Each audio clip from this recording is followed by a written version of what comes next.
going to move away from talking dollars and cents to just a great story, and it comes out of Moultrie, Georgia, Colquitt County, where they've got the 4-star running back, Jae Lamar, who is on Georgia's radar. He'll be coming to town, but he's got a great backstory, right, Jeff?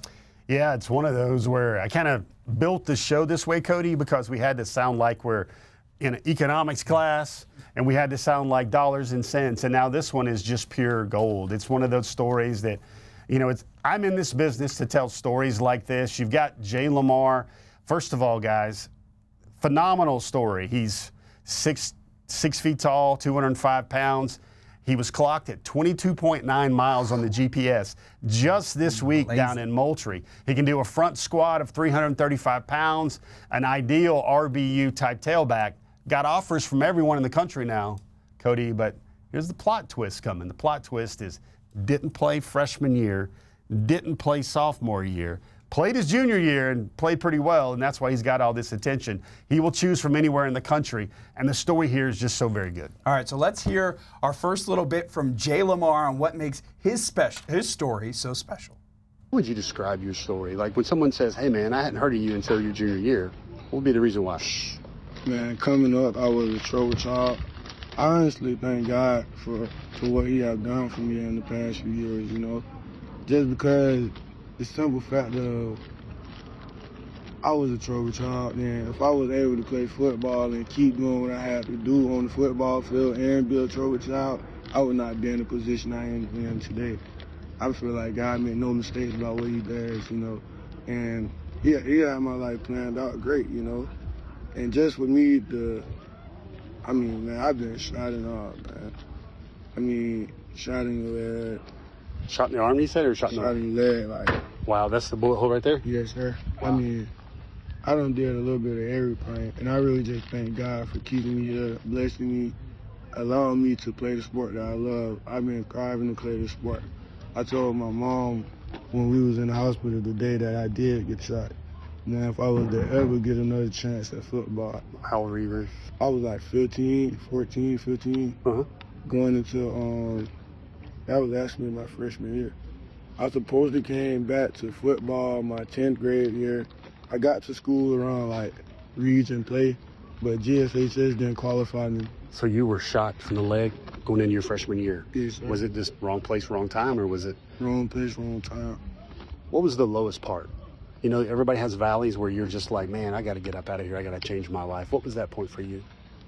Just showing people around me, not just necessarily failing in life, but failing at what they wanted to do in life, And I didn't want to be a part of that. I wanted to be someone different and make a huge impact on my life, make a huge impact on my family,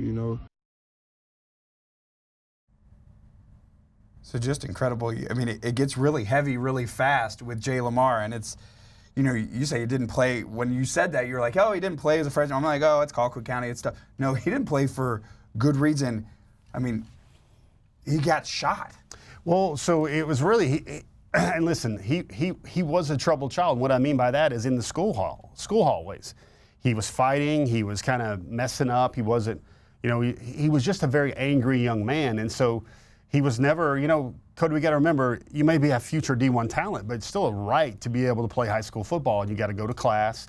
You've got to not be disruptive in class. You can't be fighting in the hallways because then you can't play on Friday.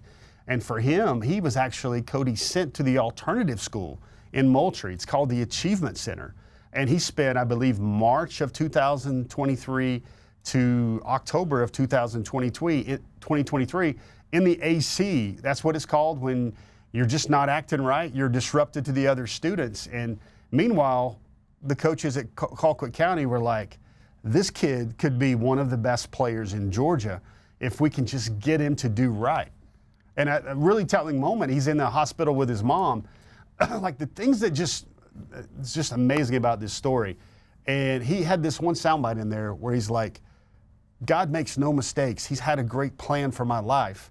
And I've also been shot. That's like one word. That's like one train of thought. He points out like the gash and the wound on his leg after a football camp. And I'm just like, goodness, man. And then like how he talks about where he's going and where he's come from. It's just really an amazing story. Yeah, so he has that low point, and he finally does get on the football field, and now the world is interested in him. You asked him about starting to get those offers rolling in. Jay, if you look at your story and you think about when the Georgia offer comes, do you think about that kid that was in the hospital talking to his mom about, I'm never going to mess this up again? Do you feel those moments when the good things happen to you now? Yes, sir, I do. I feel it. I mean, I feel it right now. I feel it each and every day. I thank God every day. I thank God. I pray every night. You know, I just thank God for doing what He has done. Yeah, and obviously, his spirituality has come along with it. And I can only imagine if you're in that situation how it would. But boy, it kind of checks you, right? Like you see what's important in life and has kept him on track since that point. So they down in Colquitt County, it's big time South Georgia football. They actually have laser systems that time their 40s.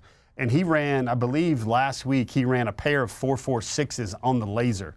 And that's at 205 pounds. You see some of these clips, the body control, the way he kind of contorts himself. It's amazing. Cody, his first series of games back, first 6 games of his junior year, he went almost 2 calendar years without playing in a football game. He has 8 touchdowns, and that includes like Lee County, includes Lowndes, includes Tiff County. Like there was one game in his freshman year where he was allowed, his coach basically said, he acted right that week. He didn't get in trouble. So he got to play a freshman team game against Tiff County. He scored 3 touchdowns in that one freshman team game against Tiff County. And so there's the Jay Lamar side, but it's also the side of this story, Cody, where he's got to be sheltered or he's got to have people that keep giving him chances. And one of those things in athletics is when young people mess up, everybody's like, strike 1, strike 2, get them out of there. But with a lot of these young people, if they have the hope at a future, you've got to enable them, put them on crutches and make sure if they have a chance to change their lives, the young man doesn't get any better taken away from football and the one thing that's positive in his life. And I think what Colquitt County coach Sean Calhoun had to say about this was incredible because that's the coaching staff side of the story. And we've got a bite from Coach Calhoun right here. Have you had that hallmark moment yet where he says, thanks, Coach, for not giving up on me and, giving me all these chances? Have you had that moment yet, that recognition moment yet? 100%. He has. What was it like the first time you saw that? Brings tears to your eyes. Wow. And it's just because it's, people people don't see those conversations, right? And that was me in my office. And, when he gets his first one and he can't believe it and he stands up and he just the joy, right? Just the pure joy that you just see in a young man's face. But me and you being an adult, we know he still truly doesn't understand what just happened. But he slowly is now. And, and even the mom and his uncle, and his grandma told me the exact same thing, that there's a lot of people that would not have stuck with him like we did. And that's how we are with all of them. But then especially the ones that are like him. Right, wrong, or indifferent, God didn't make every kid like Jay Lamar. So we got to try to make him see what he can use to better his future, better his family, better his future, whether that's educationally, financially, all the above. It's special. It's unbelievable. That's why you love high school football coaches. That's why the world needs high school football coaches, because you need another man in your life who can make sure you're not screwing up your chance. I mean, that's what you want. Sometimes, most weeks, they spend more time with these young men than their actual mothers and fathers do. Yeah. And they've kind of got the reins on a lot of their future and a lot of their really amazing parts of their life. And, the thing that you just keep coming back to is the rankings have been slow to catch up with him. Like at one point, he was the number 24 back, the number 20, the numbers. I think some of the services have now pushed him to the number 8 back in the country, but he's actually a lot better than that. And like we've got another piece of sound here from Coach Calhoun. How good is this kid? Like why are we making this great story? Something like that. Well, listen to yourself. This is one of the players to watch in the 2026 class. No, I have not had a story like his, like from where he was to where he is now. And, you know, and I hope my dream, my weird mind is that I hope me and you are talking again in 3 to 5 years because, you know, it's like before the draft. And, you know, and we're talking about this. And now, you know, because that's the next step. But, no, I have not had a story like it. I've had some, but nothing on his national level. I mean, this is no joke. I bet I've had 3 to 5 different universities say that he's their number one on the board. They have him the highest ranked running back in his class, regardless of, you know, of all these other publications. And I'm like, that's unreal, Jeff. So here's the question. Now the secret's out, right? Like, people know about him. He's finally playing football. He's running these laser times. Can Georgia get to him? Yeah, it's kind of funny. The first time I talked to Jay Lamar, Cody, I'll never forget. I was at the Marietta High School practice field because I was going to go see A.J. Krua, who was about to flip from North Carolina to Georgia, the great linebacker signee in the 2025 class. And Jay calls me, and I was going to do an interview, been wanting to talk to him for like a day or so. And he literally and it was literally, Cody, like someone had given him sodium pentothal. That's true serum for people that dropping some chemistry. Yeah, people that didn't watch 80s spy movies like I did or 90s spy movies growing up.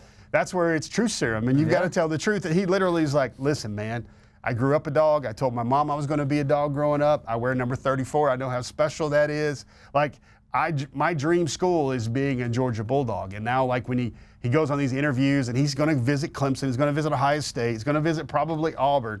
He tries to make it a little more interesting, but consistently I talked to him. And last October, I talked to him after the Georgia-Tennessee game in November, Cody. He said he's never been anywhere quite like that game. We all know how special it was in Sanford that night. You listen to him now, he says things like, I got the Georgia in my bones. He's going to go through his process, but if we had our dogometer rolling right now. Okay, where are we going? that thing might be the mercury on the temperature. Yeah, it might be Cody barking. All right, that's good to hear. So Jay Lamar is one of those stories we're going to continue to follow as it gets closer. And I can't wait I want to go meet him now just because hearing his story, and I'm sure we'll have so much more on it as this recruitment continues and the world now goes after Jay Lamar. All right.